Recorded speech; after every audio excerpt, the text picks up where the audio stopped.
Hello again, everybody. I had a specific question emailed to me today. So thank you, Jocelyn, for your question. Very good question, and something that we haven't gone over again quite yet.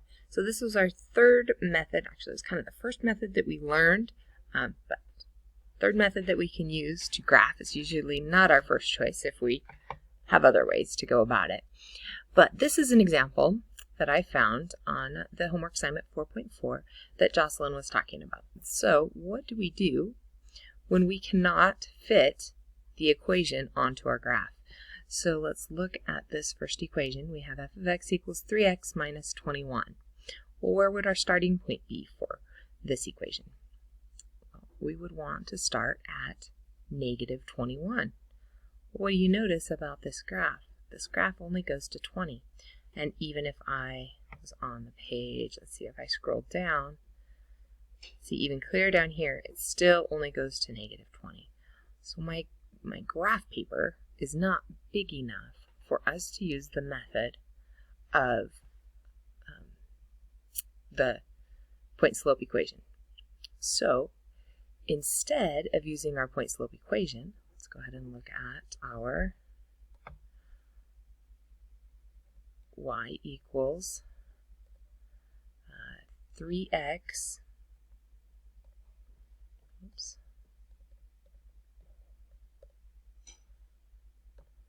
there we go, y equals 3x minus 21. Because I can't use the normal method, what I have to do is I have to go over here and do a table of values, which is definitely not the funnest way to graph, but it is possible. So if you ever get to an equation that you cannot graph because of your limitations of what your graph is labeled on, then we need to go to this. This also sometimes isn't the easiest either. Sometimes you have to choose quite a few x values to find something that actually works good. I'm going to start off choosing negative 2, 0, and 2. So let's look and see what happens when we choose those values. So if we take negative 2, we're plugging it in for x. So come over here, we have y equals 3 times negative 2 minus 21. So that gives us, oh, and what's going to happen there?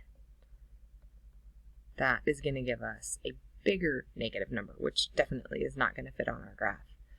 So negatives are not going to help us any. So let's go back.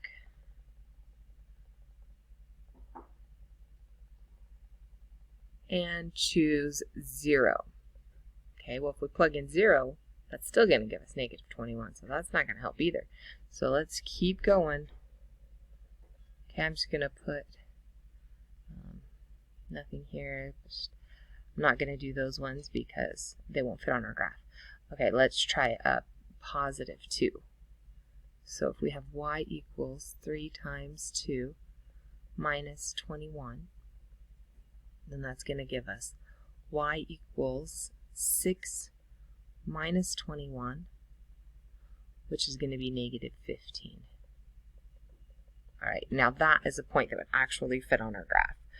So 2, negative 15, let's go here, and 2, negative 15 is going to be all the way down here, 2, and negative 15 is going to be right there.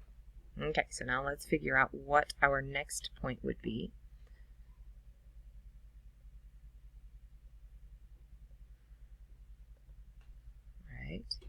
All right, so let's jump up quite a bit. We have to stick within the x values that we're given, but let's choose x equals 10. We can choose any of the x values that are on our x-axis. So let's choose y equals 10, or sorry, x equals 10. So now we're going to plug 10 in for x and see what we get.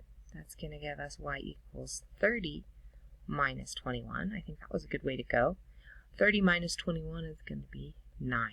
So now let's plot the other point, 10, 9. It didn't save my other point. It doesn't look like. Okay, so we'll get 10, 9 on here. And then what was the last point I did? 2, negative 15. All right, very good. Okay, so there's our first line. Now let's go back and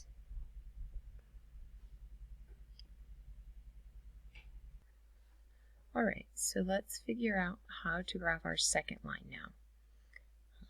I had to get some new batteries in my writing slate, but we're ready to go now. Oops, that out of the way. All right, so on the second equation, we have the equation y equals 1/2 x minus 5. And I'm just going to pretend this is the same problem. Okay, let's just say that this is not going to fit on my graph, even though it really does. But, whoa, why did it do that to me? All right, so we've got x and y. This is not a happy slate today. All right, so when I look at problems like this, I want to choose something for my x that will cancel out my 1/2. So if I choose numbers that are multiples of 2, 0 will also work good for this one. So I can choose 0. I can also choose 2. I can choose 4. Those would give me plenty of points. So if I choose 0, then I'm going to take my equation, y equals 1/2 times 0 minus 5. So the 0 times 1/2 is all just going to be gone. And we get y equals negative 5. So if x is 0, then y is negative 5. Now let's do that again. So we have y equals 1/2 times 2 minus 5. So what happens here? I can make this 2 a fraction. These 2's cancel, and we will be left with y equals 1 minus 5. 1 minus 5, you can do that on a calculator, but you should end up with negative 4. So the point 2, negative 4 also works. And that's really all that we need to graph, but let's go ahead and do one more just for fun. So 1/2 times 4 minus 5. 1/2 times 4, make 4 into a fraction. That 2 would cancel. 4 divided by 2 is 2. So we end up with 1 times 2, which is 2, minus 5, which is equal to negative 3. And you can see we've got a pattern forming over here also. So that's also helpful to see. But there's only a pattern here if there's a pattern on the left-hand side. All right, so now let's go ahead and graph that. So we can graph the point 0, negative 5, and 2, negative 4. Let's see if I can remember that. 0, negative 5, and 2, negative 4. There we go. Okay. Now, 10, 9, why do they not cross?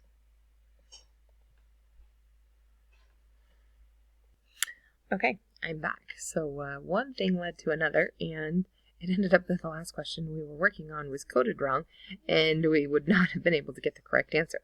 I'm still going to leave all of that work on this video because that is what you need to know just in case your graph does not fit on the graph, whatever size that they give you. If it doesn't fit, then that's how you need to do it. So the 3 different types of graphing that we've gone over: slope-intercept form. Slope-intercept form means you have a starting point. You find that starting point, which I'll show you on the screen here.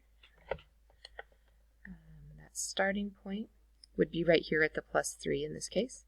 So we would start at +3, always on the y-axis, and then do your slope. Remember, your slope is directions. It's not a point until you follow those directions. So we would go up 2, since it's +2, to the right 1, since it's +1, and then we would connect those lines. Okay. So that is how we would graph it using our slope-intercept form. Now, if we were not using our slope-intercept form, let's say that did not fit onto the numbers that they gave us for our graph, Then what we would have to do is to find some points to plug in for our x value. So in this case, we don't have a fraction, so we don't have to worry about canceling out a fraction or anything like that. So we can just go back to our -1, 0, 1, and we could plug those values in. Really, you can choose anything for your x that works. A little bit of a hint would be to choose something that shows up on your graph. Otherwise, you're not going to be able to graph it. It's not going to fit. So I don't really want to choose 10 because I don't have x equals 10 to graph with on my equation, on my graphs. Okay, so that's kind of a bit of a clue there. Okay, so plug in -1. Now we get y. Y equals 2, what is wrong with this thing? Times -1 plus 3, which would be -2 plus 3, which would equal +1. So that would give me the point -1, 1. -1, 1 would be a point on my line then. Okay, and then 0, if I plugged in 0 for x, then this is all gone. 2 times 0 would be 0, and we would end up with y equals 3. Okay, so 0, 3. Right, and then that right there would give us enough points to graph the equation with. Oops, we're a little bit off. Let's go do that a little bit better. Okay, and then that would give us our line there also. Okay, so let's, on this next one, we'll go ahead and use that slope-intercept format. So we would start at -2. And then our slope here, we've got a negative. So we've got to make that negative either go with the 1 or the 2. I like to put it at the top. If I have a negative, I'm going to put it with the top number.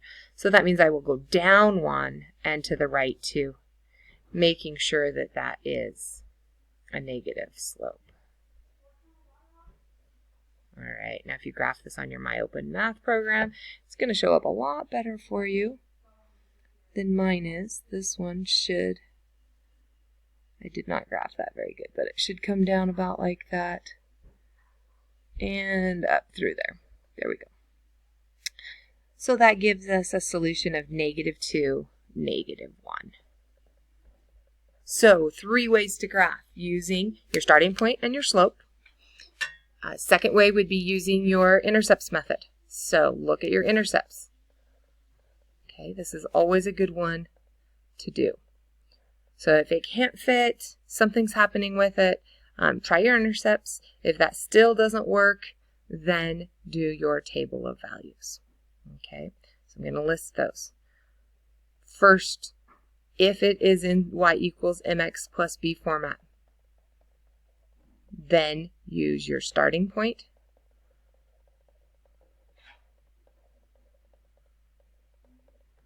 and your slope. Remember that your slope is directions, okay? Don't take that slope as just a literal point. It's directions, it's steps to get from one point to the next. Okay, your second method would be to use your intercepts.